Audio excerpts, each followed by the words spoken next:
Hello friends, welcome to SS academy.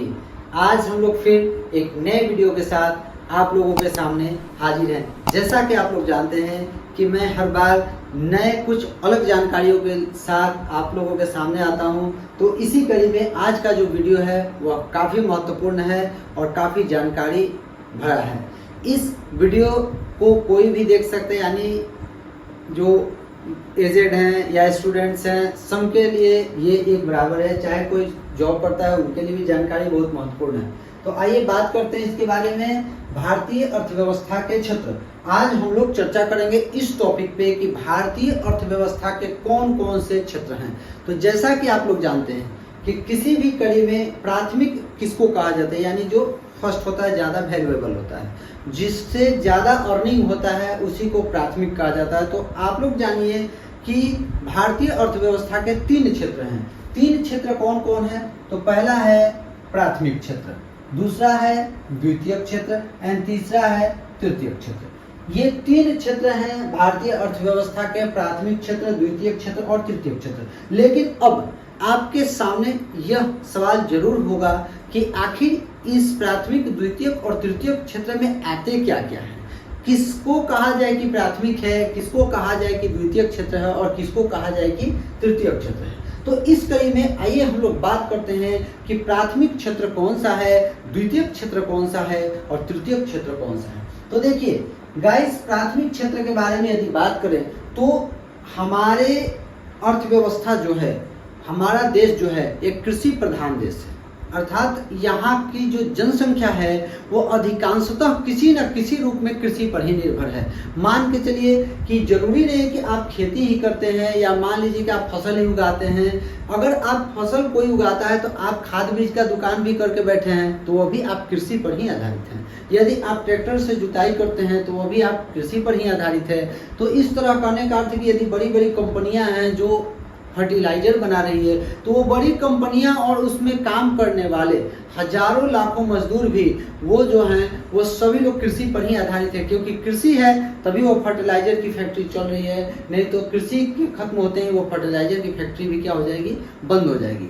तो इस तरह अनेक लोग कृषि पर आश्रित हैं हमारे देश में। तो आपको जानकर हैरानी होगा कि आज भी 2023 में हमारे देश की जनसंख्या का 40% हिस्सा जो है वह सिर्फ और सिर्फ प्राथमिक क्षेत्र अर्थात कृषि पर ही आधारित है। हमारे जनसंख्या का 40% भाग जो है वह किसी न किसी रूप में कृषि पर आधारित है, अर्थात प्राथमिक क्षेत्र पर आधारित है। तो और ये भी समझ लीजिए कि कृषि जो है आज भी हमारे देश के जीडीपी में, हमारे देश के जीडीपी में 20% हिस्सा कृषि का ही होता है। आज 2023 हो चुका है, लेकिन आज भी कृषि की प्रधानता, इसी से हम लोग को मालूम पड़ता है कि हमारे अर्थव्यवस्था के लिए क्या इसका महत्व है। आज भी जीडीपी का 20% हिस्सा जो है वह कृषि से ही प्राप्त होता है। तो आइए जानते हैं कि किस क्षेत्र में कौन सा जो भाग है वो पड़ता है। तो प्राथमिक क्षेत्र में कृषि, उससे संबंधित पशुपालन, वानिकी, वानिकी का अर्थ होता है वन लगाना, पेड़ पौधे लगाना, वो सब कृषि क्षेत्र में ही आते हैं। मत्स्य पालन अर्थात मछली पालन करना, खनन इत्यादि, इन सब प्रकार के जो भी कृषि कार्य से संबंधित वर्क हैं उनको हम लोगों ने प्राथमिक क्षेत्र में रखा है। वह हमारे अर्थव्यवस्था के प्राथमिक क्षेत्र हैं, अर्थात उन पर ज़्यादा जोर डाला जाता है उसके विकास के लिए। अब बात करते हैं हम लोग द्वितीयक क्षेत्र के बारे में।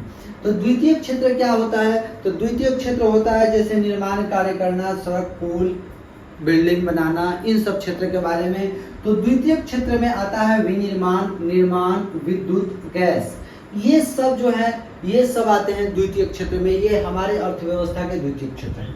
अब बात करते हैं अंतिम और तृतीयक क्षेत्र के बारे में। तो तृतीयक क्षेत्र में किसको रखा गया? तो सेवा क्षेत्र।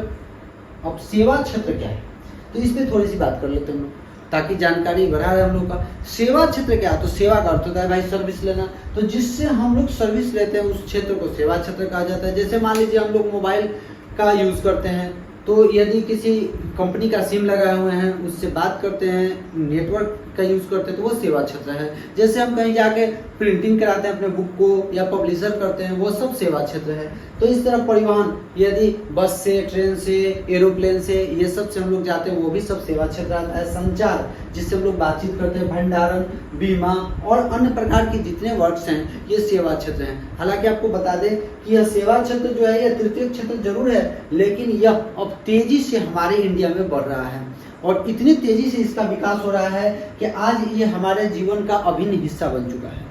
तो कहने का अर्थ है कि यह भी क्षेत्र बहुत तेजी से विकसित हो रहा है और द्वितीय क्षेत्र उद्योग धंधे भी तेजी से विकसित हो रहे हैं और प्राथमिक क्षेत्र तो पहले से ही हमारे देश में जो है वह बहुत ही महत्वपूर्ण रहा है। तो यह था आज का टॉपिक, जिसमें मैंने आप लोगों को बताया कि भारतीय अर्थव्यवस्था के कितने क्षेत्र हैं, कितनी प्रतिशत जनसंख्या आज भी कृषि पर निर्भर है, कितना फीसदी जीडीपी में हमारे कृषि का हिस्सा है और द्वितीय क्षेत्र तथा तृतीय क्षेत्र के बारे में भी मैंने चर्चा किया। तो इसी तरह मैं आशा करता हूं कि आप लोगों को इस वीडियो से बहुत ही अधिक जानकारी मिला होगा। यदि आप लोगों को वीडियो अच्छा लगे तो इसे लाइक कीजिए, शेयर कीजिए, कमेंट कीजिए, ताकि मेरा भी मनोबल और आत्मविश्वास बढ़ा रहे। इसी तरह अनेक जानकारियों के लिए मेरे साथ जुड़िए, मेरे चैनल को लाइक कीजिए, शेयर कीजिए, सब्सक्राइब कीजिए। तब तक के लिए धन्यवाद। फिर मिलेंगे नए वीडियो के साथ। नमस्कार।